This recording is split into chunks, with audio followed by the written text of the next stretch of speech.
Welcome back to Media7. Each year, the John O'Shea Memorial Lecture at the SPADA conference is conceived as an opportunity for a screen industry leader to survey the industry and offer some provocative ideas about its future. Well, that's certainly what the audience got from former MediaWorks CEO Brent Impey this year. He's with me now to discuss a speech that contained some tough messages. Welcome, Brent. Thank you, Russell. Now, one of the tough messages there, you predicted another few years of difficult conditions for the screen industry, TV in particular. What are the implications of that? Do you see businesses going under?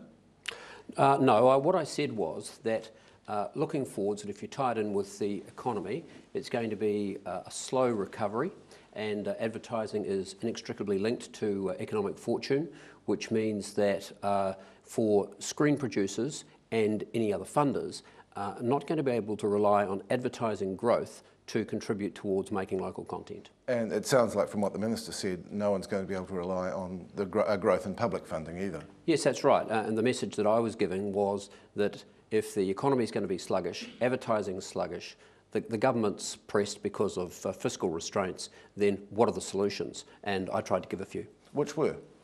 I think the principal one is that the independent production sector is not really an industry as I see it. And I concluded my speech by saying, hey, New Zealand's a small place. There are 2 newspaper groups, 2 radio groups, 2 breweries, 1 pay TV provider, yet 7 or 8 independent production houses of a reasonable size. And I believe that they'll be forced to get into mergers and acquisitions, and the result will be 2 or 3 within a few years. And I think they need to do this because in order to find new ways of funding themselves because of the difficulties, that's going to require partnerships, it's going to require generation of income from mobile, from online apps, all that sort of stuff, even per cents per subscriber if they do a deal with Sky. All of that sort of thing requires sales and marketing expertise which they lack. Will it be a good thing, that sort of radical consolidation? Will we lose diversity? I believe not. That's a matter of strategy and it's a matter of management. It occurs in all other areas. I mean, radio, for example, might run 7 or 8 stations under the same umbrella, but they're able to retain that creativity. It's all the way in which it's set up. So no, I actually don't see that as a problem. But some people will look at radio, which is an industry you were involved with, and say, we don't want to go there. It's a duopoly that has steadily basically taken out local variety and colour. Local radio stations have been bought out and turned into More FM. Is that a good thing? Well, I don't believe local radio stations have been taken out and turned into More FM. I don't think My FM and George have been turned into More FM at all. I think it's nonsense.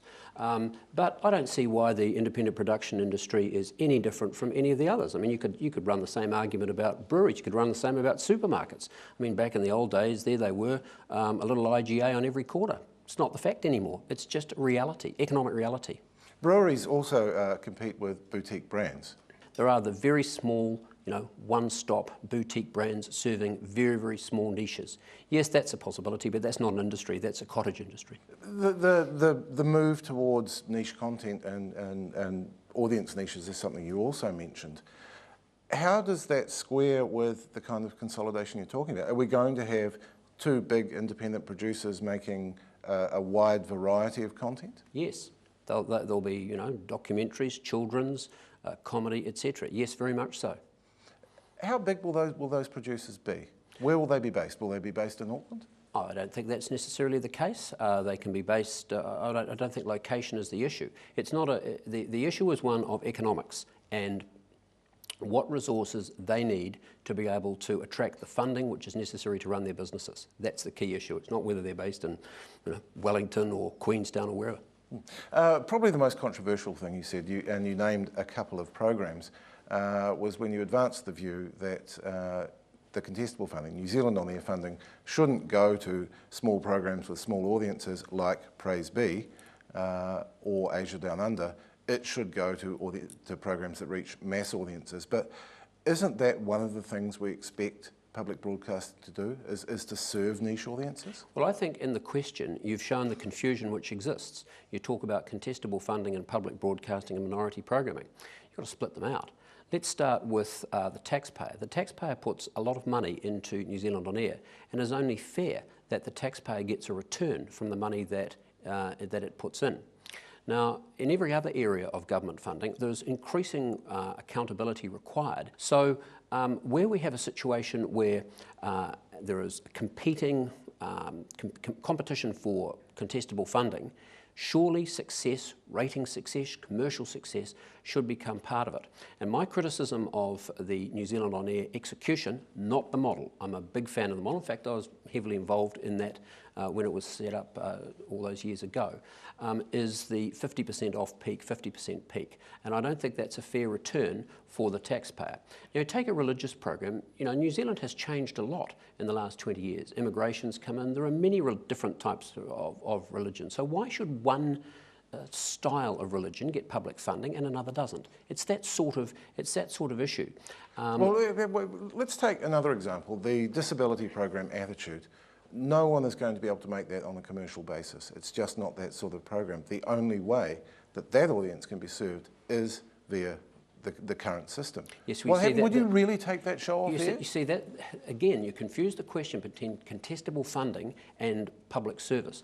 That is not a contestable fund, because that's different. What we're talking about in regard to a disability type program is something which is public service television. Then the question is, should we have public service television? What does that mean? Well, what it means is programs that would otherwise never get to the screen because they don't have a commercial value. Question, do we need a public service television? And there are arguments for and against.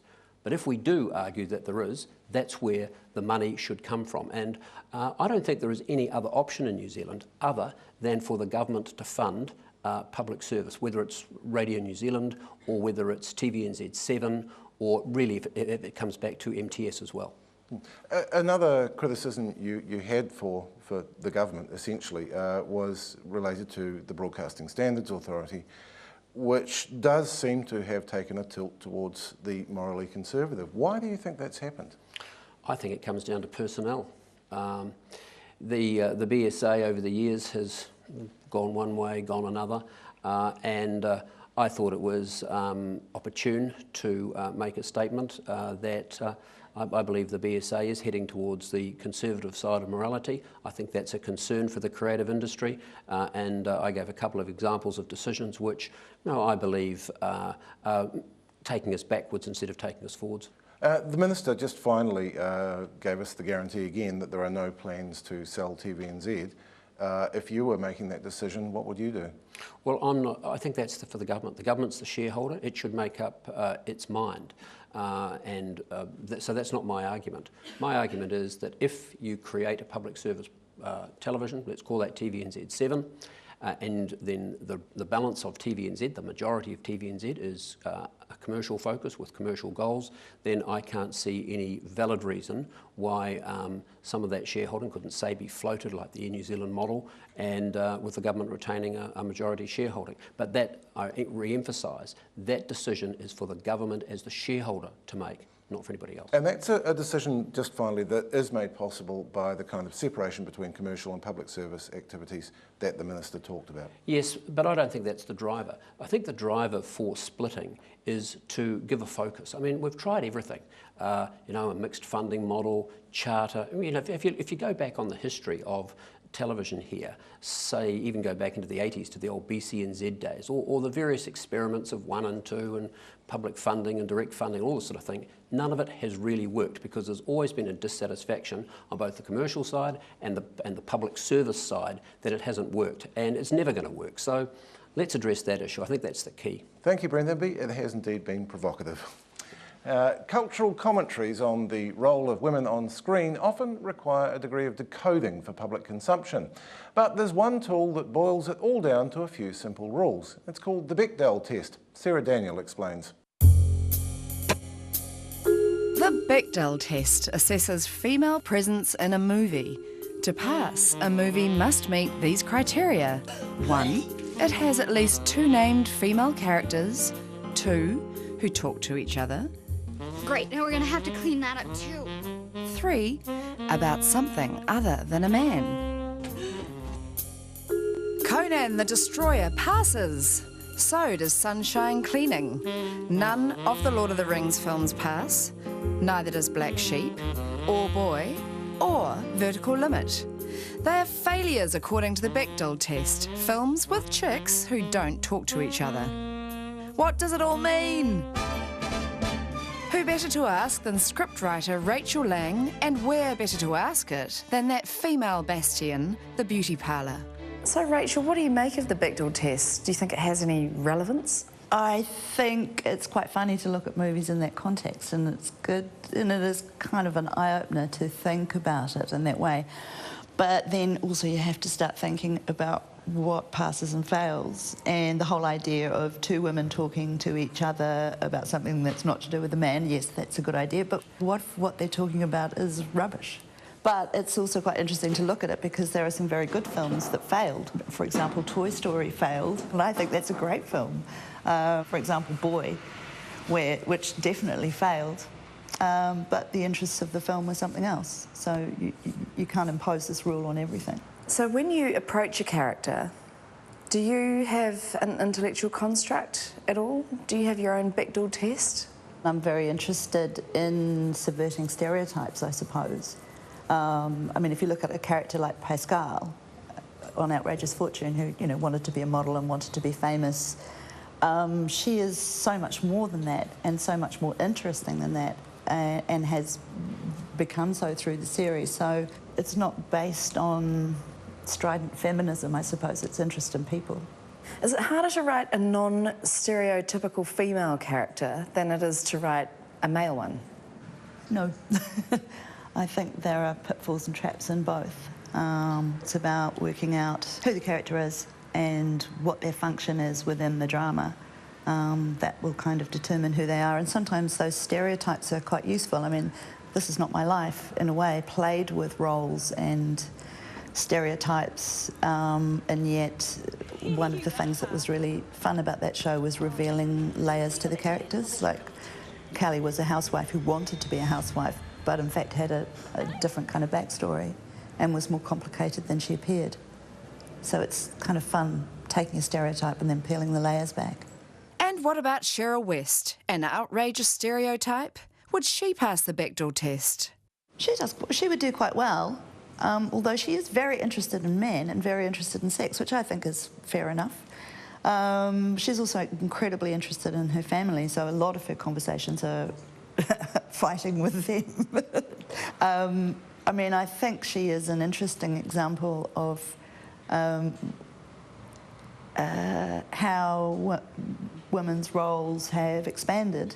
It was a personal triumph when she was the sexiest woman in New Zealand, because it was very nice to see a 45-year-old woman being considered sexy.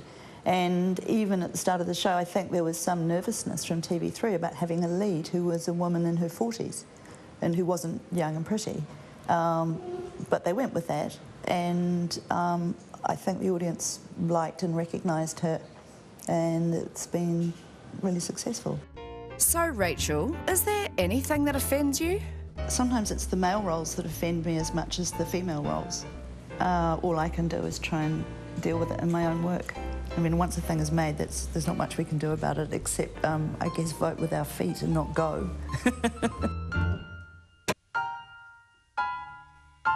Sarah Daniel there. After the break, what happened with The Hobbit and what happens next?